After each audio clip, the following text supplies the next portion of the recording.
कर्मचारी पिछले 12 दिनों से अपनी मांगों को लेकर हड़ताल पर बैठे हुए हैं। आपको बता दें कि लगातार नए तरीके जो है वो एनएचएम कर्मचारियों की ओर से प्रदर्शन के निकाले जा रहे हैं। बावजूद इसके अभी तक सरकार ने उनकी मांगों पर ध्यान नहीं दिया है। जी हाँ, तस्वीरें आपको फरीदाबाद और सिरसा की दिखा रहे हैं, जहां पर आप देख सकते हैं कि एनएचएम कर्मचारी जो है वो अपनी सेवाएं बंद करके अब हड़ताल पर जाने को मजबूर हो गए हैं। तो वहीं सरकार से लगातार एनएचएम कर्मचारियों की ओर से ये मांगे की जा रही है कि उन्हें पक्का किया जाए।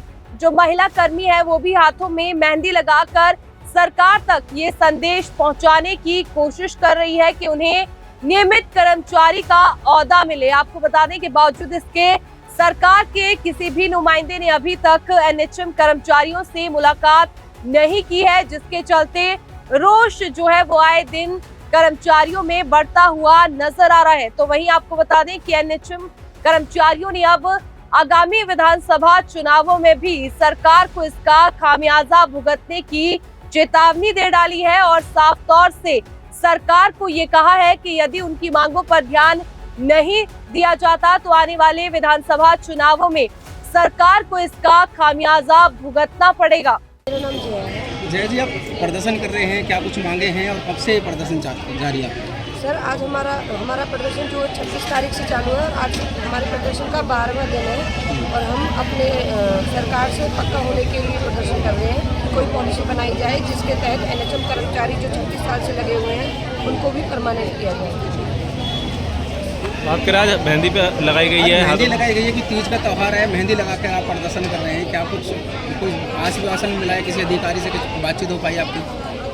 देखिए सर, क्योंकि कल तीज का त्यौहार है, आज तीज से एक दिन पहले महिलाएं मेहंदी लगाती हैं, तो हम सरकार की ही बहन बेटियां हैं, मेहंदी लगा के हम उनको ये संदेश देना चाहते हैं कि कल हमें तीज के रूप में हमारी तीजी दी जाए, जैसे वो अपनी बहन बेटियों को देते हैं। तो हमारे लिए भी ये घोषणा कर दी जाए कि एनएचएम को परमानेंट की पॉलिसी में ले लिया गया है। अगर सरकार ने आपकी मांगों को नहीं माना तो आगे क्या रणनीति रहेगी, क्या करेंगे आप? देखिए, अगर हमें वैसे तो पूरी उम्मीद है मुख्यमंत्री जी से कि वो हमारी मांगों को जरूर मानेंगे और हमारी उम्मीदों पे खरा उतरेंगे। अगर वो फिर भी हमारी मांगें नहीं मानते हैं तो हमारी जो हड़ताल है वो अनिश्चितकालीन हो जाएगी, कंटिन्यू करेंगे जब तक कि परमानेंट ना हो। मेरा नाम सुमन है। सुमन जी, क्या कहेंगे? लगातार आपका प्रदर्शन जारी है और सरकार से आप मांग कर रही है, क्या कुछ मांगे हैं, क्या किस तरह का प्रदर्शन है? सर, मैं 26 साल से एनएचएम की इस मिशन में कार्यरत हूँ और अब तो मेरा रिटायरमेंट का समय भी नजदीक आ गया है।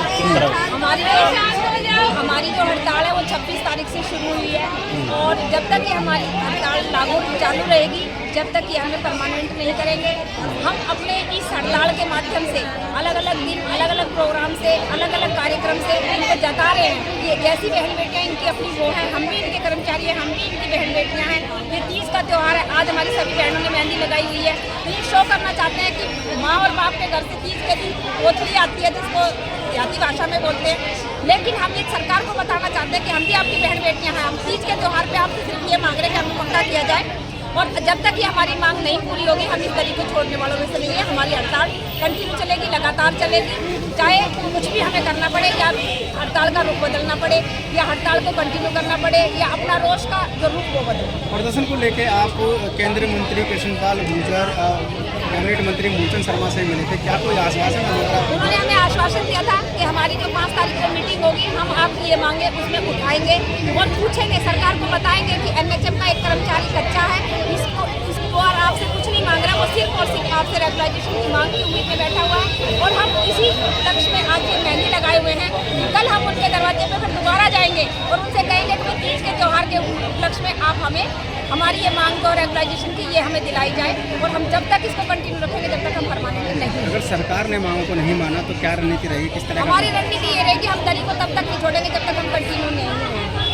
मेरा नाम धर्मेंद्र है और मैं एनएचएम कर्मचारियों की यूनियन का राज्य का वाइस प्रेसिडेंट हूँ। सर, लगातार प्रदर्शन कर रहे हैं, क्या कुछ मांगे हैं और क्या कोई आश्वासन सरकार की तरफ से मिल पाए? सर, लगातार प्रदर्शन नहीं कर रहे, हम कई सालों बाद हमने प्रदर्शन किया है। हाँ, ये है कि आज हमारे प्रदर्शन का 12वां दिन है। मांग सिर्फ नहीं है कि हमें कर्मचारी होने का हक दे दो। जिन दिक्कतों से, जिन कठिनाइयों से हम लोग काम कर पा रहे हैं उनका रेजोल्यूशन किया जाए। अब आप बता दूं पिछले 3 साल पहले 2021 में हमारा 7th पे क्लियर हुआ था और वो अभी तक नहीं दिया गया है हमें। और रेगुलेशन की जो फाइल हमारी चली हुई है वो अभी तक रुकी हुई है। तो आज कल तीज का त्यौहार है, आज देखा गया है कि महिला अन्य हाथों पे अपना स्लोगन लिख रखा है कि सरकार से अपनी मांग कर रहे हैं, क्या कहेंगे? ये जो तीज है, जो हरियाली तीज है, ये सारे कर्मचारी हड़ताल पर हैं, तो इसलिए हड़ताली तीज का रूप ले चुकी है। ये सब कर्मचारी अब हड़ताली तीज पर हैं और आप इनके हाथों को देख सकते हैं। एनएचएम को पक्का करो, कोई एक ही मांग है इनकी, एनएचएम को पक्का करो। और जब तक रेगुलराइजेशन चल रहा है तब तक इनको 7th पे और इनकी जॉब सिक्योरिटी दे दी जाए। तो इससे पहले केंद्र मंत्री कृष्णपाल गुर्जर और कैबिनेट मंत्री मूलचंद शर्मा से भी मिले थे, क्या कोई आश्वासन मिला? सर, मूलचंद शर्मा जी से भी मिल लिया है। उन्होंने भी आश्वासन दिया था कि कैबिनेट की मीटिंग में आपका मुद्दा जोर शोर से उठाया जाएगा। मुद्दा ही नहीं उठा। कृष्णपाल जी ने बोला कि हमें 5 लोगों को ले जाके सीएम साहब से बात कराएंगे और आपका फैसला कराएंगे। वो कल हमने दीपक डागर जी को भी भेजा अपनी तरफ से, पर अभी उनका भी कोई रिस्पॉन्स नहीं आया। अगर सरकार ने आपकी मांगों को नहीं माना तो क्या रणनीति रहने वाली है? सर, सरकार ने मांगों को नहीं माना तो हम 1-2 दिन बाद अपने प्रदर्शन को इतना उग्र कर देंगे कि कोई दिक्कत ही नहीं है, क्योंकि हम तो इस वक्त अब थक चुके हैं। नौकरी रहे ना रहे, हम इन चीज़ों से पार आ चुके हैं। आज हमारे धरने का 12वां दिन है सर, और आगे हमने 4 दिन का धरना और प्रस्तावित कर दिया है कर्मी कंसर्न के साथ। जब तक सरकार हमारी नियमितीकरण नहीं करती है, क्योंकि 1998 से हमारे कर्मचारी लगे हुए हैं।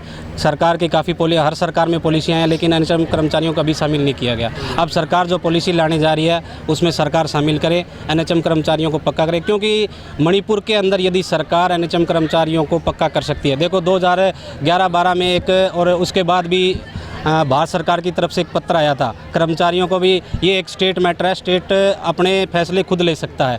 तो आने वाले मणिपुर सरकार भी यदि एनएचएम कर्मचारियों को रेगुलर कर सकती है तो हरियाणा सरकार क्यों नहीं कर सकती? हर बार हमें रेगुलाइजेशन पॉलिसी से दूर रखा जाता है। हम हमारे जीवन का आधा से ज़्यादा वक्त दे चुके हैं समाज सेवा में, लेकिन हमारे हाँ जी 4 कर्मचारी आपके टंकी पर चढ़े हुए हैं। जिस तरह का आप कह रहे हैं कि सरकार का रवैया है, सरकार के रवैये से तो नहीं लगता कि वो जल्दी आपकी मांगे, तो आप आगे क्या रुक रहे हैं? हमारे 4 कर्मचारी चढ़े हुए हैं। जब तक सरकार हमारी मांगे नहीं मानती, हमें लिखित में सरकार की वार्ता बुलाई जाए। यदि सरकार हमारे लिखित में वार्ता बुलाई जाती है तो हम हमारे कर्मचारियों को समझाएंगे कि बुझाएंगे, फिर उनको नीचे उतारेंगे। कोई ऐसा विषय नहीं है। हमारे कर्मचारियों को कोई शौक़ नहीं है ऊपर चढ़ने का। वो अपनी मांगों को लेकर काफ़ी समय से, जो 27 सालों का दर्द है वो झलक रहा है सर। अब यदि अभी भी सरकार हमारी मांगें नहीं सुनती है तो सरकार का और ये अधिकारियों का गलत रवैया सरकार को भुगतना पड़ेगा।